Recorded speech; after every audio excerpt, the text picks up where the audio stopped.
साथियों नमस्कार, स्वागत है आपका टीआरटी इन हिंदी चैनल पर।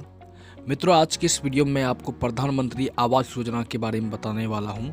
इस वीडियो में आप प्रधानमंत्री आवास योजना से जुड़ी हुई सारी जानकारियों को प्राप्त कर पाएंगे। प्रधानमंत्री आवास योजना होता क्या है, योग्यता एवं लाभ की जानकारी, इस योजना के तहत आप कैसे घर बनाने के लिए पैसे प्राप्त कर सकते हैं और इस योजना का लाभ लेने के लिए क्या सावधानी बरतनी चाहिए इत्यादि। सबसे पहले आपको बता दूं कि इस योजना के अंतर्गत केंद्र सरकार देश के सभी निम्न वर्गों, पिछड़े वर्गों व आर्थिक रूप से कमजोर वर्ग तथा मध्यम वर्ग के लोगों को स्वयं का मकान उपलब्ध कराने के लिए सहायता प्रदान करता है।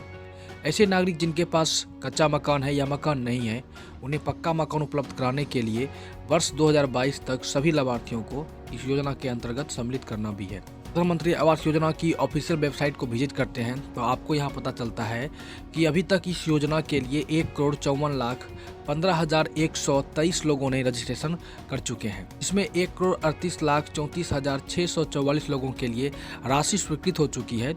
कुल 90,46,487 लोगों तक यह राशि पहुँच भी चुकी है, यानी कि कंप्लीट हो चुकी है।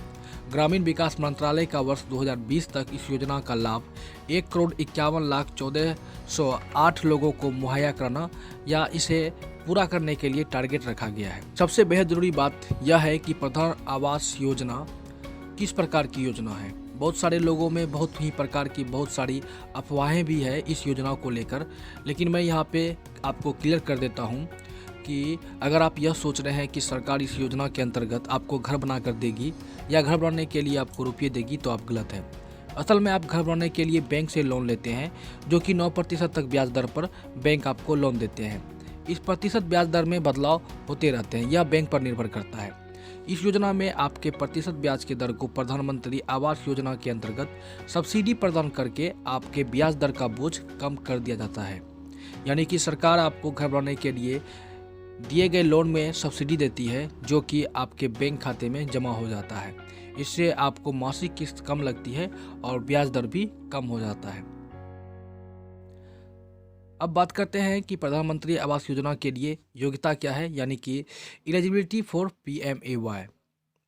सबसे पहली योग्यता यह है कि आवेदक की आयु 21 से 55 वर्ष के बीच ही हो।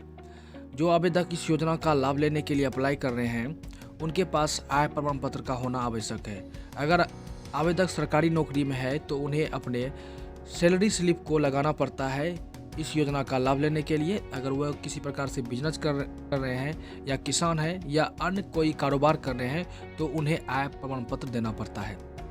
इस योजना में लोगों को 4 श्रेणियों में बांटा गया है और हर श्रेणी को अलग अलग प्रकार की सब्सिडी देने की प्रावधान है। तो सबसे पहले श्रेणी को समझ लेते हैं। जैसा कि पहला श्रेणी है EWS, यानी कि इकोनॉमिक वीकर सेक्शन। जिन लोगों की इनकम 3 लाख के भीतर होती है वो इस श्रेणी के अंदर आते हैं। दूसरा होता है LIG, यानी कि लोअर इनकम ग्रुप। जिनकी इनकम 3 लाख से 6 लाख के बीच होती है वो लोग LIG ग्रुप में आते हैं। उसके बाद है MIG, यानी कि मिडिल इनकम ग्रुप। जिनकी इनकम 6 लाख से 12 लाख के बीच होती है वो MIG 1 के ग्रुप में आते हैं। और जिनकी इनकम 12 लाख से 18 लाख के बीच होती है वो MIG 2, यानी कि मिडिल इनकम ग्रुप 2 के अंतर्गत आते हैं। जो आवेदक इस योजना का लाभ लेना चाहते हैं उन्हें सरकारी योजना के तहत किसी भी प्रकार का आवास योजना से संबंधित लाभ ना मिला हो, आवेदक के पास पहले से कोई पक्का मकान भी नहीं हो और आवेदक के पास आधार कार्ड और पैन कार्ड का होना भी अनिवार्य है। करते हैं कि प्रधानमंत्री आवास योजना के तहत क्या बेनिफिट या सब्सिडी मिलते हैं। जैसा कि अभी आप लोगों ने जाना पहले ही कि यहाँ पे लोगों को 4 श्रेणियों में बांटा गया है।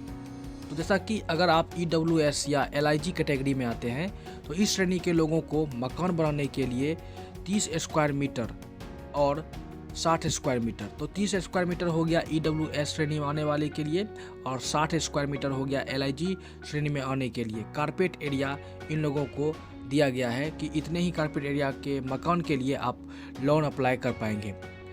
इन दोनों श्रेणी के लोगों को 6 लाख तक के लोन पर सब्सिडी दी जाएगी, जिसमें उसके 6.50% इंटरेस्ट को सरकार पे करेगी, जिससे इस श्रेणी के लोगों को 2,67,000 तक का फायदा होगा।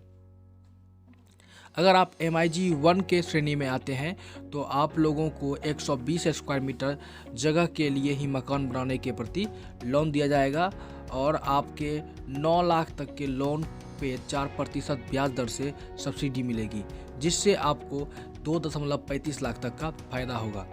अगर आप MIG 2 के कैटेगरी में आते हैं तो आपको 200 स्क्वायर मीटर की जगह पर ही लोन दी जाएगी, यानी कि 12 लाख लोन पर सब्सिडी मिलेगी, जिसमें कि सरकार 3% ब्याज का भुगतान करेगी, जिससे उन्हें 2.30 लाख का फायदा होगा।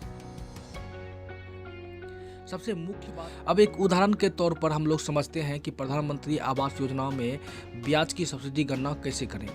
मान लेते हैं कि कोई व्यक्ति का सालाना आमदनी 6 लाख रुपया है, लोन की वास्तविक राशि भी उनकी 6 लाख है, ब्याज दर यहाँ 9% हो गया।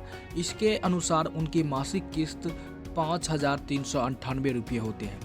20 सालों में कुल ब्याज होता है 6.95 लाख और 6.5% सब्सिडी के हिसाब से आपका ब्याज सब्सिडी के बाद 2,67,000 हो जाएगा। यही ब्याज सब्सिडी सरकार लोगों को PMAY योजना के तहत उपलब्ध करा रही है। इस हिसाब से आपका लोन वास्तव में 6 लाख की जगह 3.33 लाख रुपये हो जाता है।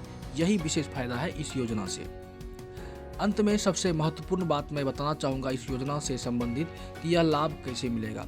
सबसे पहले आपको होम लोन लेने वाले संस्थान में सब्सिडी के बारे में बात करें। अगर आप उसके योग्य हैं तो पहले सेंट्रल नोडल एजेंसी को आपका आवेदन भेजा जाएगा। अगर मंजूरी मिल गई तो एजेंसी सब्सिडी की रकम कर्ज देने वाले बैंक को दे देगी। यह रकम आपके लोन अकाउंट में आ जाएगी। अगर आपकी सालाना आमदनी 7 लाख है तो लोन की रकम 9 लाख, तो आपकी सब्सिडी 2.35 लाख रुपये बनेगी। इसे घटाने के बाद आपके लोन की रकम 6.65 लाख रुपये बचेगी। आप इस रकम पर मासिक किस्त भरेंगे। अगर लोन की रकम आपकी सब्सिडी की योग्यता से अधिक है तो अतिरिक्त रकम पर आपको समान दर से ब्याज चुकाना पड़ेगा। अब बात करते हैं इस योजना का लाभ लेने के लिए आपको क्या सावधानी बरतनी आवश्यक है। वास्तव में होम लोन पर ब्याज दर 9% से भी अलग हो सकते हैं। इस समय MCLR पर आधारित होम लोन की दरें 8.5% के करीब है। इस वजह से ब्याज दर और मासिक किस्त कम हो सकती है।